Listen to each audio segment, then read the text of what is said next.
السلام علیکم ناظرین، اس قسط کے آغاز میں عمر صاحب کی صفائی سوغوت میں پہنچ جاتے ہیں۔ تاج پوچھتا ہے اربل کی خاتون کہاں ہیں؟ اتنے میں ببولت بھی اندر داخل ہو جاتا ہے اور کہتا ہے ہم نے اکٹھے مل کر خون بہایا ہے، فکر نہ کرو تاج۔ تاج یہ دیکھ کر کھڑا ہو جاتا ہے اور کہتا ہے ببولت صاحب آپ بغیر بتائے ہی آ گئے۔ پھر ببولت ایک میز پر بیٹھ جاتا ہے اور کہتا ہے اربل کی خاتون جنگ لڑ رہی تھی، اسی دوران تمہیں ادھر بیٹھ کر کھانا نہیں کھانا چاہیے تھا۔ یہ سن کر تاج حیرانگی کا اظہار کرتا ہے۔ پھر ببولت کہتا ہے فکر نہ کرو، ابھی تم نے مجھے یہ بھی بتانا ہے کہ میرے بابا کو کس نے قتل کیا تھا۔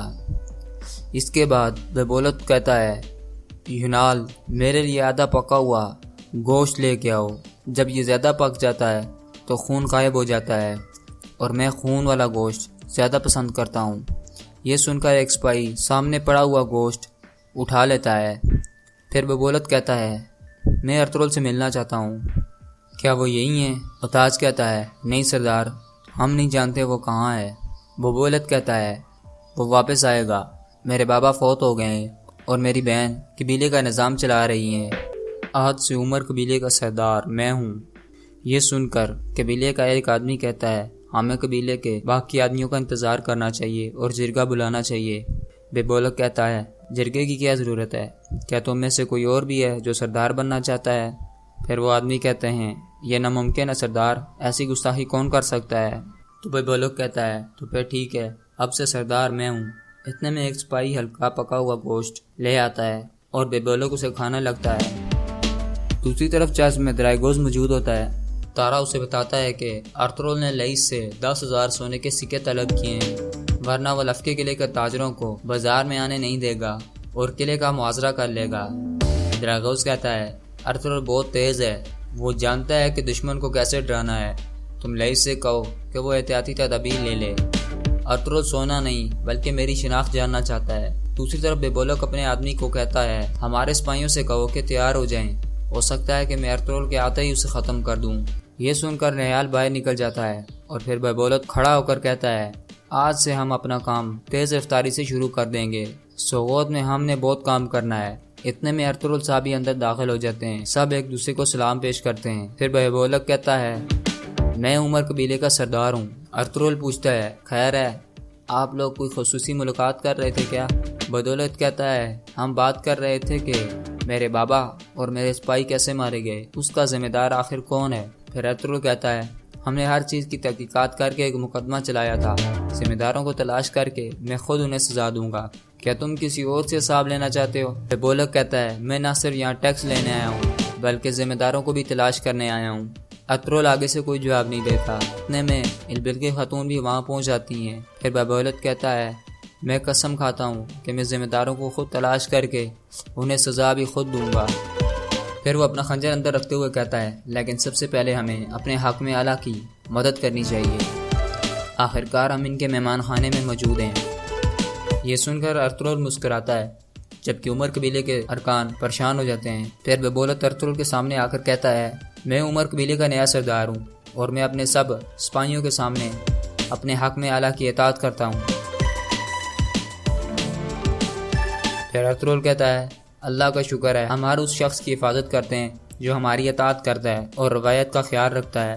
ببولت کہتا ہے اس میں کوئی شک نہیں ارطغرل صاحب۔ پھر ارطغرل اربل کی خاتون سے پوچھتا ہے آپ کہاں سے آ رہی ہیں اربل کی خاتون؟ اربل کہتی ہے قبیلے سے، دراگوز کے آدمیوں نے ہمیں جال میں پھنسایا تھا، وہ ڈاکوؤں کے بیس میں تھے، گھنٹی والے نے گندوز اور سلیمان کو بتایا تھا، پھر وہ ہمیں بچانے کے لیے گئے تھے۔ ارطغرل پوچھتا ہے کیا سب ٹھیک ہے؟ اربل کہتی ہے گندوز ٹھیک ہے لیکن سلیمان تھوڑا زخمی ہے، میرے بھائی نے وقت پر آ کر ہمیں بچا لیا اور دراگوز کے آدمیوں کو بھی مار دیا۔ پھر ارطغرل کہتا ہے بمسی جلدی سے قبیلے چلو۔ پھر ارطغرل اور ارطغرل کے سپاہی جلدی سے وہاں سے نکل جاتے ہیں۔ باہر ارطغرل دراگوز کو کہتا ہے میں نے تمہارے بارے میں بہت سنا ہے گھنٹی والے، تم کافی تیز دماغ والے ہو، تمہیں اس کا انعام بھی ضرور ملے گا۔ یہ کہہ کر ارطغرل روانہ ہو جاتا ہے۔ ان کے جانے کے بعد دراگوز دل میں کہتا ہے میں نے ارطغرل کا اعتماد جیت لیا ہے، اب اس کے دل میں نہیں اس کے خیمے میں گھسنے کا ارادہ ہے میرا۔ اس کے بعد کائی قبیلے کا منظر سامنے آتا ہے۔ گندوز ایران کے خیمے پر پہنچتا ہے لیکن اندر کوئی نہیں تھا۔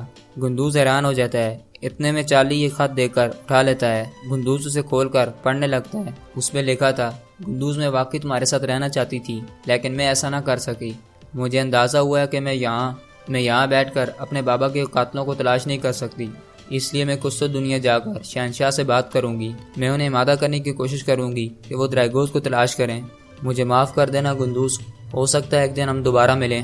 خط پڑھنے کے بعد گندوز کافی زیادہ پریشان ہو جاتا ہے اور کہتا ہے تم نے ایسا کیوں کیا ہیرین، تم تھوڑا صبر کیوں نہیں کر سکی؟ اس کے بعد رات کا وقت ہو جاتا ہے۔ سلیمان ابھی تک بے ہوش تھا۔ ارطغرل کہتا ہے ارطغرل صاحب سے میری بات ہوئی ہے، انشاءاللہ ہمارا بہادر چند ہی دنوں میں ٹھیک ہو جائے گا۔ سلجان کہتی ہے انشاءاللہ سردار۔ پھر ارطغرل جانے لگتا ہے تو سلجان پوچھتی ہے کہ گندوکتو کی طرف سے کوئی خبر آئی ہے سردار؟ ارطغرل کہتا ہے میں نے ان سے رابطہ کیا ہے، انشاءاللہ ان کی طرف سے جلد کوئی خبر آ جائے گی، آپ اس بارے میں زیادہ پریشان مت ہو سلجان خاتون۔ یہ کہہ کر ارطغرل وہاں سے باہر نکل جاتا ہے۔ دوسری طرف سوغت میں ببولت اپنے کمرے میں تلوار تیز کر رہا تھا، اتنے میں البلگے اندر داخل ہو جاتی ہے۔ اتنے میں ببولت کھڑا ہو جاتا ہے اور البلگے اس کا ہاتھ چومتی ہے۔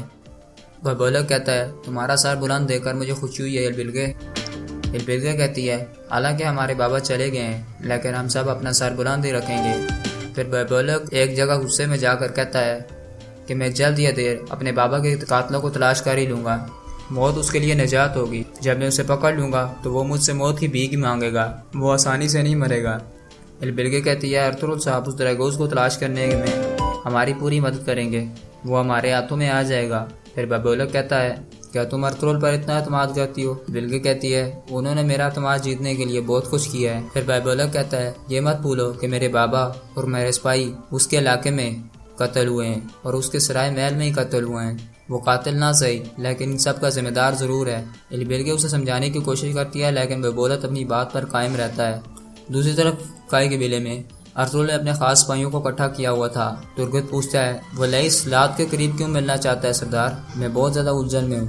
ارطغرل کہتا ہے وہ جانتا ہے کہ ہم قلعے میں نہیں جائیں گے اور وہ خود بھی یہاں نہیں آنا چاہتا، وہ اپنی حفاظت کے لیے ہم سے سرحد پر ملنا چاہتا ہے۔ بامسی پوچھتا ہے پھر ہم کیا کریں گے سردار؟ ارطغرل کہتا ہے ہم اس کی دعوت قبول کریں گے بامسی، لازمی وہ دراگوز لئیس کا ہی آدمی ہے، وہ لڑائی چاہتا ہے اور ہم لڑائی کریں گے، اپنے سپاہیوں کو خبر دے دو۔ دوسری طرف سوغت میں اتاج میں ببولت کے آگے کھانے کی پلیٹ لا کر رکھتا ہے۔ بہت اچھے ببولت کہتا ہے بہت اچھے، تم بہت اچھے خدمتگار ہو، بیٹھو۔ تاج پہ بیٹھ جاتا ہے۔ پھر ببولت اپنے سپاہی سے کہتا ہے ینال تم میرے سپاہی اچھے ہو، تم میرے خاص آدمی ہو، اگر کوئی مجھے مار دے اور تم اسے روک نہ سکو تو پھر تم کیا کرو گے؟ ینال کہتا ہے پھر میں اپنے آپ کو بھی مار دوں گا سردار، کیونکہ ہم محافظ ہیں اور ہمارا کام حفاظت کرنا ہے، اگر ہمارے سردار ہی نہ رہے تو پھر ہماری زندگی کس کام کی؟ پھر ببولت کہتا ہے تمہارا کیا خیال ہے تاج؟ تو میرے بابا کے سب سے خاص آدمی تھے، وہ عظیم عمر صاحب تھے، ان کی حفاظت کرنا تمہاری ذمہ داری تھی، لیکن اب وہ کہاں ہیں؟ تاج کہتا ہے وہ مر گئے ہیں صاحب۔ پھر ببولت کہتا ہے تم کیوں ابھی تک زندہ ہو؟ تاج آگے سے کوئی جواب نہیں دیتا۔